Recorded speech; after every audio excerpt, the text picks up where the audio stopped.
Olá, estamos começando o podcast Falando de Famílias. Eu sou Ana Cecília e temos como facilitadores hoje Marluane Gomes e Larissa Martins. Olá, eu sou a Marluane. Olá pessoal, eu sou a Larissa. Todos nós fazemos parte da equipe psicossocial do Centro Judiciário de Solução de Conflitos das Varas de Família, do Tribunal de Justiça do Amazonas. E hoje, no nosso segundo episódio, vamos falar sobre violência de gênero e conciliação. De acordo com os últimos dados do Tribunal de Justiça do Amazonas, os processos de crimes de violência contra a mulher registrados em 2020 representam mais do que o dobro dos casos de 2019. Em 2020, foram 18.972 processos distribuídos sobre violência doméstica e familiar contra a mulher em todo o Amazonas, contra 7.279 no ano anterior. Em 2021, até o dia 8 de novembro, o Tribunal de Justiça informou que já são 13.952 processos de violência contra a mulher registrados na Justiça. E no episódio de hoje, iremos discutir sobre como a violência de gênero é observada no contexto das varas de família. Para falar sobre esse tema, conversaremos hoje com o Sr. Kaelison Lima de Andrade, que possui graduação em Ciências Econômicas pela Universidade Federal do Acre. Atualmente é analista judiciário do Instituto Universitário Sofia. Tem experiência na área de economia, com ênfase em economia do bem-estar social, e é conciliador lotado no Centro Judiciário de Soluções de Conflitos das Varas de Família do Tribunal de Justiça do Amazonas. Também conversaremos com a senhora Monique Terence Costa de Moraes Pontes, que é psicóloga formada na Universidade Federal do Rio Grande do Norte, doutora em saúde coletiva pelo Instituto de Medicina Social da Universidade do Estado do Rio de Janeiro, mestre em psicologia pela Universidade Federal do Rio Grande do Norte, especialista em psicologia clínica fenomenológico-existencial pela Universidade Federal do Rio Grande do Norte, professora da Escola Superior de Ciências da Saúde da Universidade do Estado do Amazonas e psicóloga do Tribunal de Justiça do Estado do Amazonas. Sejam muito bem-vindos. Olá, amigos do podcast, eu sou Kaelison, sou mediador judicial, trabalho aqui no Sejusc, tenho formação na área de Economia e Direito e muito obrigado pelo convite.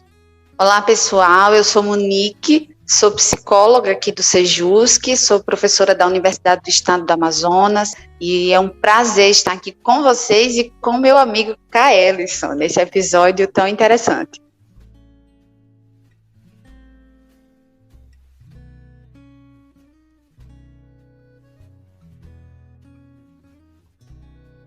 Para darmos início ao podcast de hoje, eu gostaria de introduzir que nem sempre é fácil falar sobre a violência de gênero, né? E é um processo bastante delicado falar sobre isso, principalmente para aquelas pessoas que já passaram por essa situação ou já vivenciaram a violência. A respeito disso, eu gostaria de perguntar para vocês dois como que a violência de gênero ela surge no contexto das audiências de conciliação e quais as formas que as vítimas ou supostas vítimas elas utilizam para trazer à tona esse assunto dentro das audiências.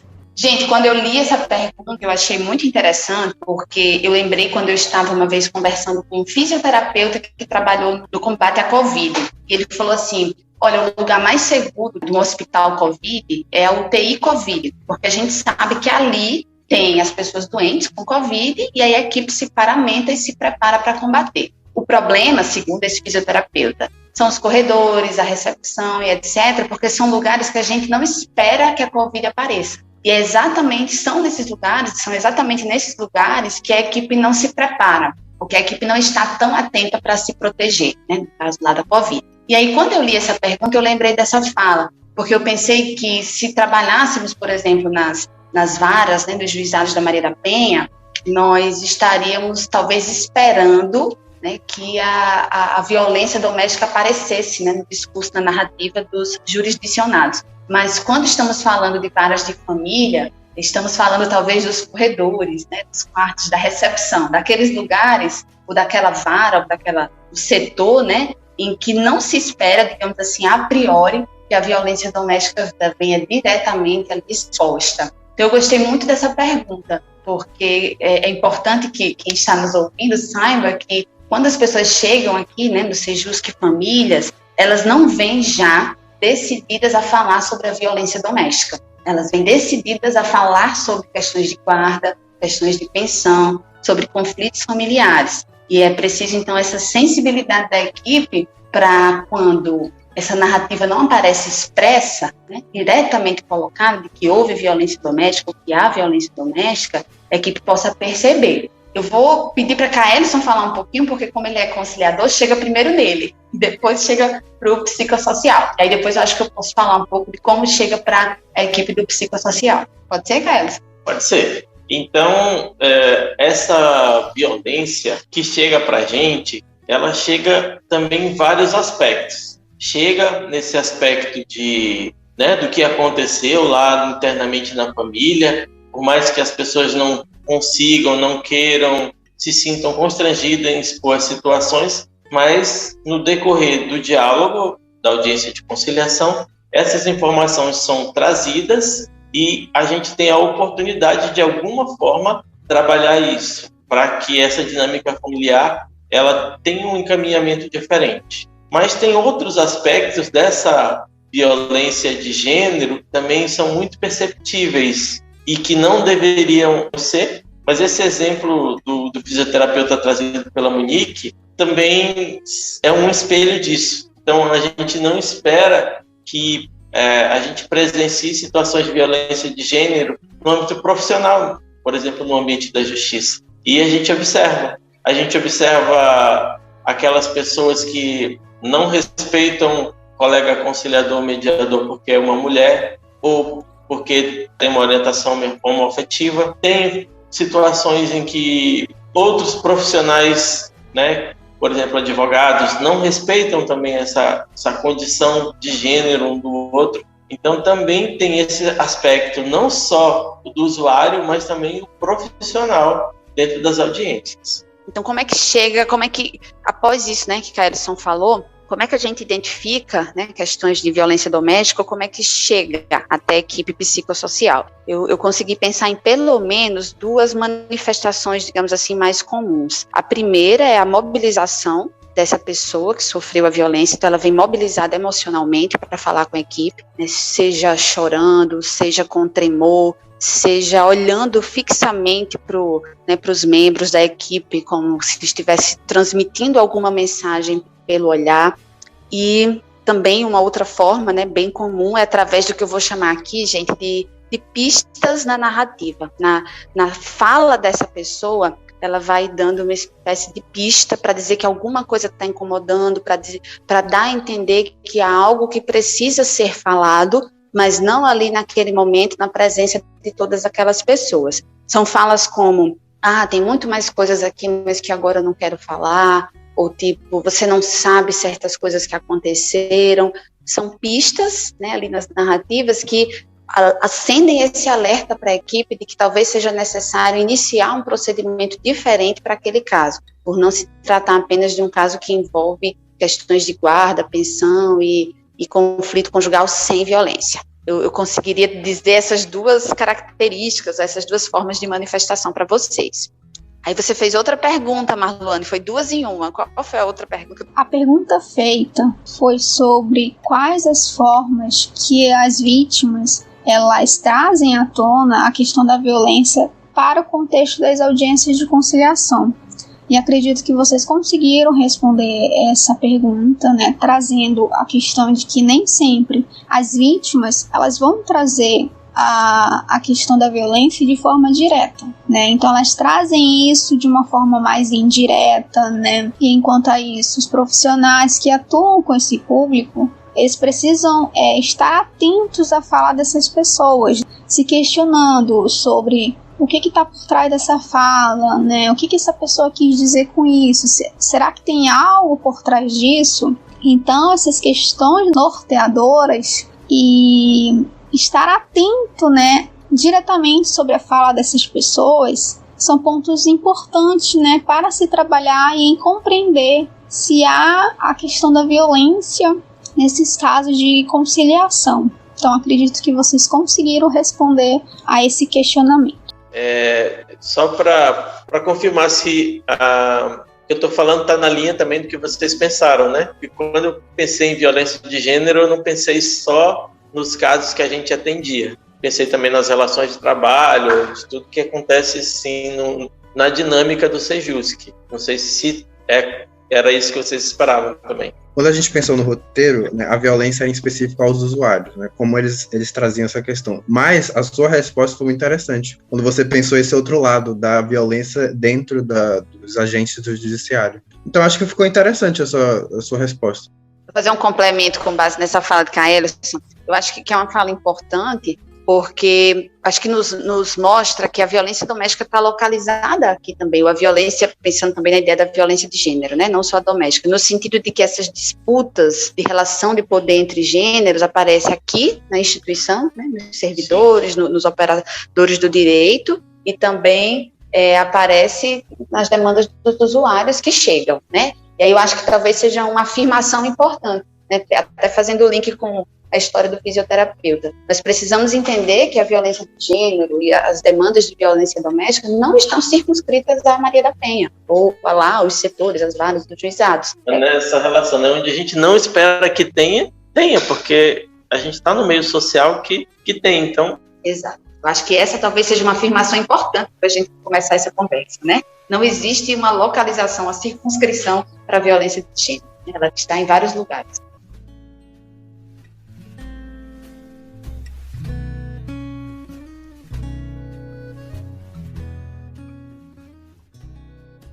Kaelison, gostaria de te perguntar a diferença em perceber essa violência nas audiências presenciais e nas online, porque antes, né, nas audiências presenciais, você tinha um contato mais direto com as pessoas que participavam. Então, assim, você viu uma grande diferença, né, de percepção entre a audiência presencial e a audiência online?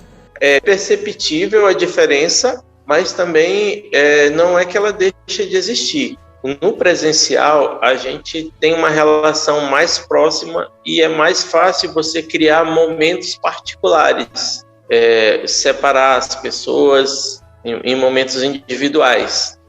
Na sala virtual, ela é um pouco mais difícil essa dinâmica, mas é perceptível sim. Algumas pessoas não conseguem disfarçar essa dificuldade em relação a outras pessoas, essa dificuldade de dialogar, de respeitar a posição de outras pessoas, né? Mas presencialmente ela é bem mais perceptível. A Monique estava falando em procedimentos utilizados caso se perceba, né, que está ocorrendo uma suposta violência. E aí eu queria saber de você, Kaelison, sendo um conciliador, quais são os procedimentos que você utiliza caso suspeite de uma possível situação de violência de gênero? E eu queria saber também de você, Monique, quais são os métodos empregados pela equipe psicossocial nesses casos?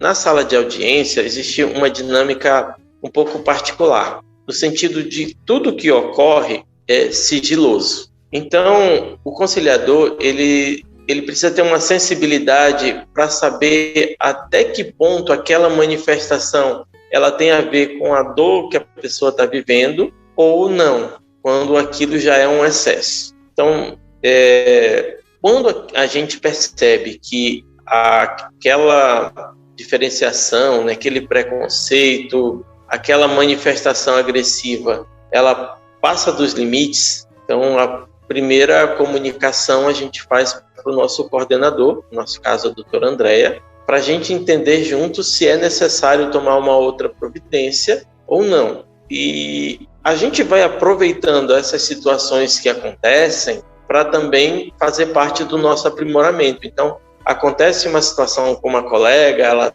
traz para a coordenação e a gente percebe que essa situação pode se repetir em outros momentos, então a gente aproveita isso para aperfeiçoar juntos. Se acontecer de novo, o que a gente faz? Não existe um padrão específico de como se comportar, um manual em audiência de conciliação. Eu achei essa pergunta interessante, Larissa, e eu queria fazer um comentário antes, se vocês permitirem. A rigor, casos de violência doméstica não deveriam ser tratados com audiência de conciliação. Por qual motivo? É bem básico, né?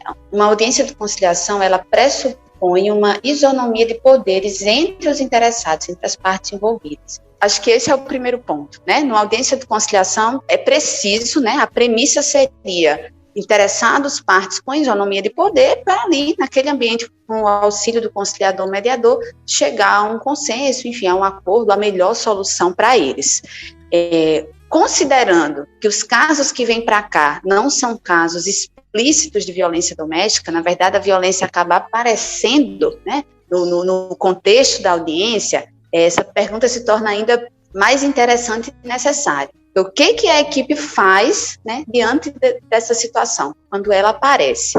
E a gente precisa considerar também que, se é uma situação onde não há isonomia de poder entre as partes, o judiciário ele acaba tendo uma outra função para aquela pessoa que se percebe, digamos assim, como submissa ou como oprimida por aquela relação. Ela não conseguiu, em casa, organizar e se colocar, digamos assim, como um agente de posicionamento, como uma pessoa independente e autônoma. Então, ela já precisou do judiciário, diante daquela relação permeada pela violência, para poder conseguir alguma coisa. E se ela chega no judiciário e a solução do judiciário, digamos assim, é devolver a responsabilidade para ela, para aquele, né, núcleo familiar, de alguma forma, né, se os agentes do judiciário não respondem, não observam, não registram, né, não deixam, digamos assim, nítido que percebeu que é uma situação de violência, que é uma relação assimétrica, o judiciário pode acabar servindo para legitimar a violência, mesmo que implicitamente. Então, por isso que é tão delicado quando a situação de violência doméstica aparece numa audiência de família, uma audiência de vara de família. Seria diferente, né, a gente supõe, se fosse lá no juizado da Maria da Penha. Então, nós não podemos, na nossa conduta, digamos assim, reprivatizar a violência doméstica, ou seja, jogá-la de volta, devolvê-la para o âmbito familiar, porque aquela pessoa que está na situação de violência já trouxe para o judiciário, ela já conseguiu dar esse passo, digamos assim, de tirar a violência só do âmbito doméstico, de conseguir publicizar, conseguir de algum modo deixar aqui, contactar a equipe e convidar o judiciário a estar junto a ela, né, fazendo algo, promovendo a ideia da justiça. Então, nós não podemos trabalhar com esse caso para que o desfecho seja a responsabilização unicamente daquela família. Senão, nós corremos o risco de estar, muitas vezes, sem percebermos, compactuando ou auxiliando na manutenção e na reprodução dessa violência. Então, olha só, né, gente, que desafio.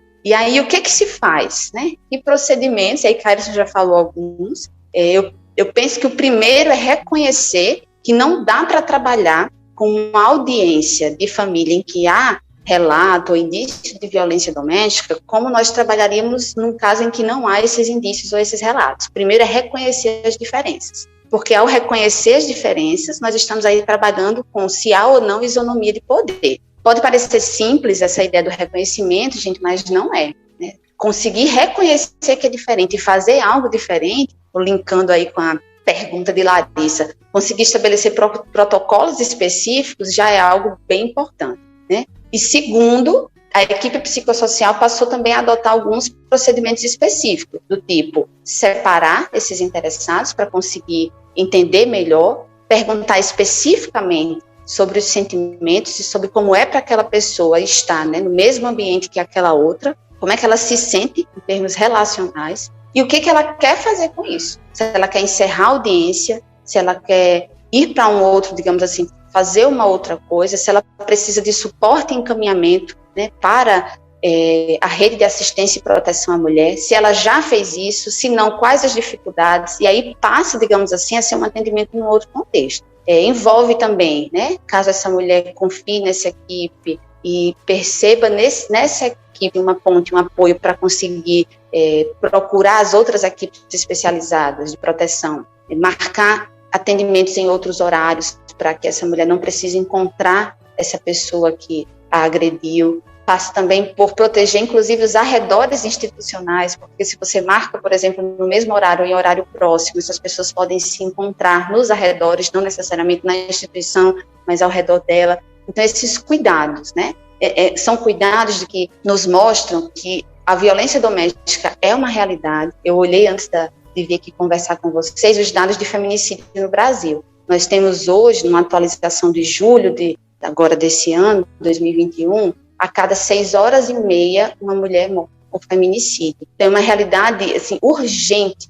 Nós precisamos, de fato, de implementação de mudanças para transformar isso que está acontecendo. E aí, nesse sentido, esses protocolos específicos são protocolos que eu acho que comunicam, né, para o jurisdicionado que a gente reconhece a existência da violência doméstica e, de algum modo, essa equipe tenta fazer algo para trabalhar nessa transformação, nesse enfrentamento. A palavra seria enfrentamento, né? Se não, corre-se o risco de fazer algo.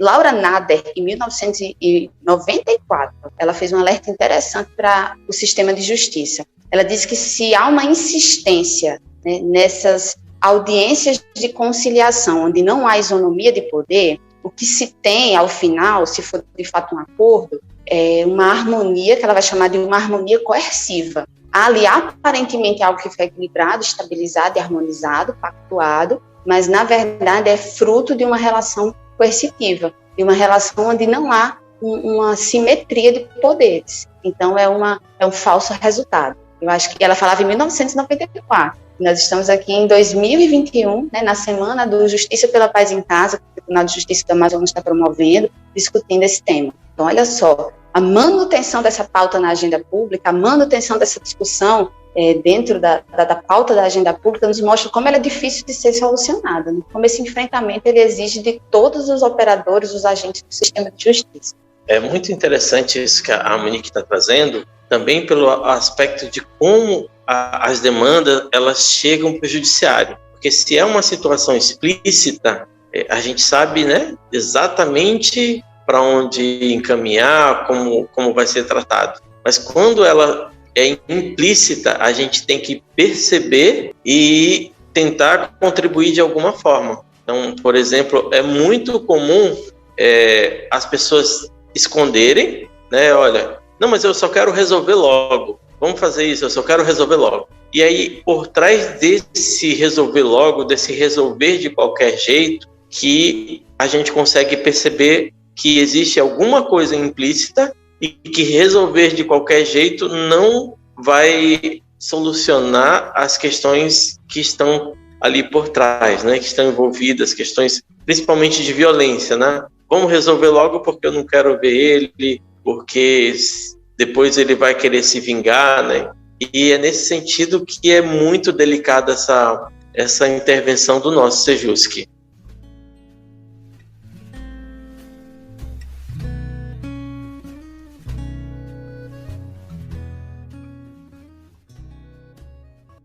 É realmente um grande desafio trabalhar as questões de violência de gênero, principalmente quando ela surge no contexto das audiências de conciliação. E com isso, eu gostaria de perguntar para vocês dois a respeito de quando o relato sobre a violência ela surge, né, nas audiências de conciliação, se isso de alguma forma ela impacta na comunicação entre as partes para se chegar a algum consenso, algum acordo, ou então se ela tem influência no processo da elaboração de algum acordo. Olha, então essas manifestações elas têm um impacto sim, porque quando a pessoa consegue expressar que existiu alguma situação de violência, é uma forma da gente perceber que ela também está se sentindo segura, porque tem os advogados, tem os mediadores, é possível acionar a equipe do psicossocial e é possível também até uma comunicação direta com o juiz.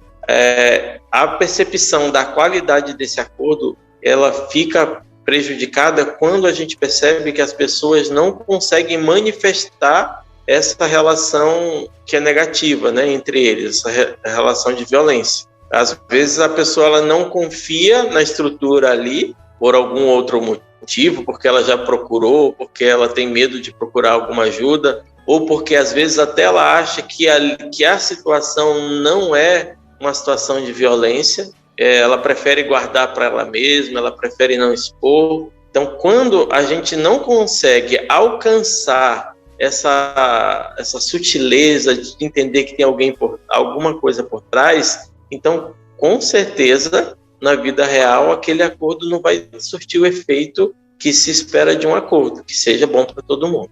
Sobre essa questão, eu lembrei também de uma discussão que tem crescido aqui no Brasil, que é o quanto a guarda dos filhos tem sido usada como um instrumento de barganha e de negociação nos casos em que a mulher denuncia uma violência doméstica. Então, ela rompe o ciclo, ela consegue fazer uma denúncia ou uma verbalização, por exemplo, na audiência, e aí, após isso, que viria, digamos assim, como uma retaliação, essa pessoa, né, que causa violência, o agressor, ele trabalhar com a guarda, utilizando a guarda dos filhos, a aproximação dos filhos, o direito que os filhos têm a conviver com ele, para, de algum modo, se manter perto da mulher, se manter ameaçando, direto ou de forma velada. Na França, isso já vinha sendo estudado por Denise Coté desde o início aqui do século XXI, e aqui no Brasil a gente começa a ver também mais trabalho sobre isso, e que a guarda pode ser um instrumento de manutenção e perpetuação da violência doméstica, né? Só que uma violência que passa a ser exercida de uma forma atualizada, a partir do uso dos filhos. É por isso que já tem autoras e também pessoas que trabalham no âmbito da justiça que defendem uma incompatibilidade, por exemplo, entre guarda compartilhada em casos de violência doméstica. Então, nos casos em que há violência doméstica comprovada, não é possível ver guarda compartilhada, né? Em virtude da proteção da mulher, diante dos casos, né, do número alarmante que nós temos no Brasil de feminicídio, e também da compreensão que nesses casos a parentalidade fica prejudicada, porque são filhos que presenciaram episódios de violência relacionados a essa conjugalidade, e são filhos que, de algum modo, vão se manter presenciando algum tipo de perpetuação, seja de violência simbólica, seja de violência psicológica, ou até mesmo de violência física. Então, a presunção, né, de que a violência doméstica está localizada só no cenário da Maria da Penha, de fato, não se sustenta, né? É uma presunção falsa. Nós vamos vendo, ao longo das semanas, quando vai aparecendo, né, Caetson, que existem, digamos assim, fissuras ou articulações muito complexas que nós precisamos perceber, discutir e reconhecer, como é equipe que trabalha nas varas de família. Também complementando, até no sentido de que se a gente for as varas de violência tradicional, elas não vão conseguir alcançar todas as situações sozinhas. De alguma forma, todas as estruturas do judiciário, por exemplo, precisam aprender a lidar com essas dificuldades, com essas situações, seja para contribuir para a resolução, para que as situações não se repitam, seja para encaminhar para os lugares corretos. Kaelson, você consegue notar alguma diferença nas audiências em que a equipe psicossocial participa?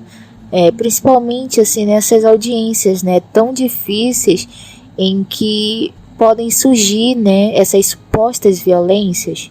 Então, Larissa, a gente consegue perceber sim. Ontem, conversando com um colega aqui, conciliador, ele usou uma expressão muito interessante, né? O psicossocial, ele tem uma autoridade técnica, e as pessoas, por mais que não consigam usar uma expressão semelhante, elas entendem mais ou menos como isso, né? Então, primeiro, quando eu estou como conciliador, e ali as pessoas relacionam com a figura do juiz, então, olha, eu não consigo expressar tudo que eu queria porque eu posso me comprometer, né? E às vezes, quando o psicossocial não está presente na audiência e surge uma reflexão sobre uma relação familiar, uma dinâmica familiar, surge também junto com essa reflexão, mas quem é tu, né, para falar isso? Então, quando essa reflexão vem de um profissional, de alguém da área técnica, surge aquele né, tá vindo de uma autoridade.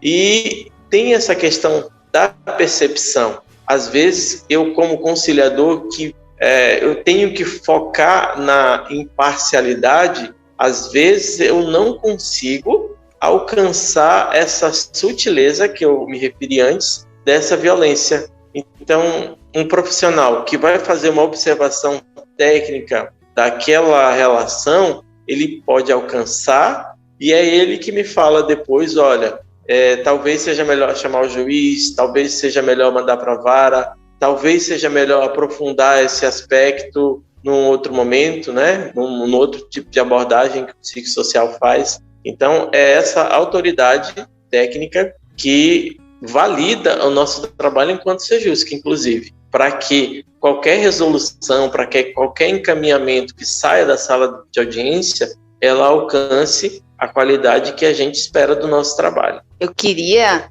responder, acho que o inverso da pergunta, posso? Eu queria responder a respeito da importância, né, da equipe do direito, da equipe de conciliadores e mediadores para a equipe psicossocial.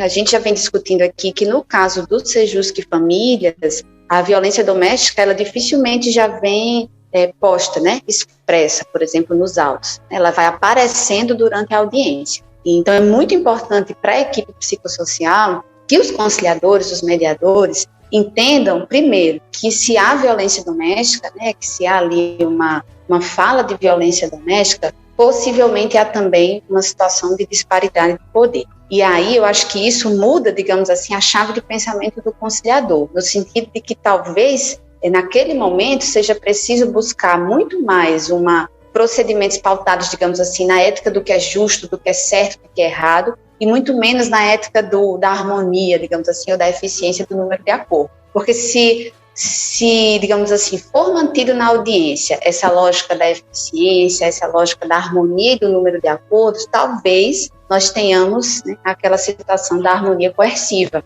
né, que o acordo, na verdade, é uma falsa situação de harmonia, porque a simetria de poder se perpetuou. E aí é necessário, então, e aí a lógica que precisa, digamos assim, operar é a lógica do justo, do ético, do certo, a lógica da ideia da sustentação da justiça e da necessidade de uma instituição e um sistema de justiça que proteja essa mulher. Existem muitas críticas, por exemplo, direcionadas a os juizados criminais adotarem audiências de conciliação, exatamente porque elas se mostram insuficientes, digamos assim, para a legitimação do que nós temos hoje com a Lei Maria da Penha. Então, se nós estamos falando de violência doméstica, do enfrentamento à violência doméstica, nós precisamos de uma atuação articulada, né, do sistema de justiça para que a Lei Maria da Penha, para que a rede de proteção exista. E nesses casos, digamos assim, a lógica que precisa imperar na audiência é a lógica do justo, do certo e do errado, que muitas vezes, em casos de violência doméstica, se contrapõe um pouco ao desfecho, digamos assim, harmônico e equilibrado que o acordo pode oferecer. Então, eu acho que nesse sentido, a equipe psicossocial precisa dessa sensibilidade, desse juízo crítico dos conciliadores, para pensar sobre essas questões e começar a intervir, digamos assim, com base na efetivação, na operacionalização da Lei Maria da Penha, dentro do que for possível para nós, né, no Sejusc Famílias. E para finalizar o nosso podcast de hoje, eu gostaria de perguntar para vocês sobre quais são os desafios encontrados a respeito da violência de gênero nos contextos de audiência e de conciliação.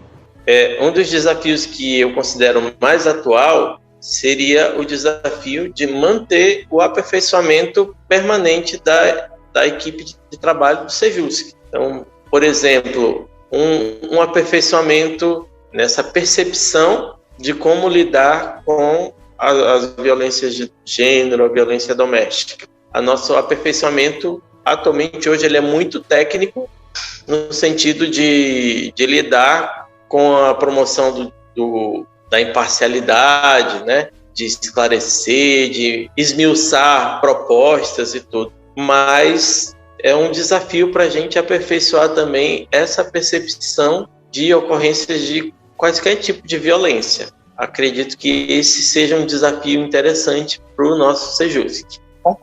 Um desafio que talvez a gente já esteja caminhando, digamos assim, na superação, é de reconhecer que essas demandas chegam aqui, né? São de alguma forma nossas também, no sentido que nós as recebemos. Agora, acho que o desafio é o que fazer com elas, né, Kaelson?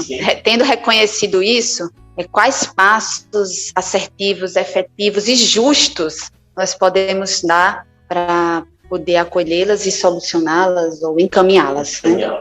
Acho que é o nosso grande desafio. Espero que a gente tenha resposta, né, nos próximos anos.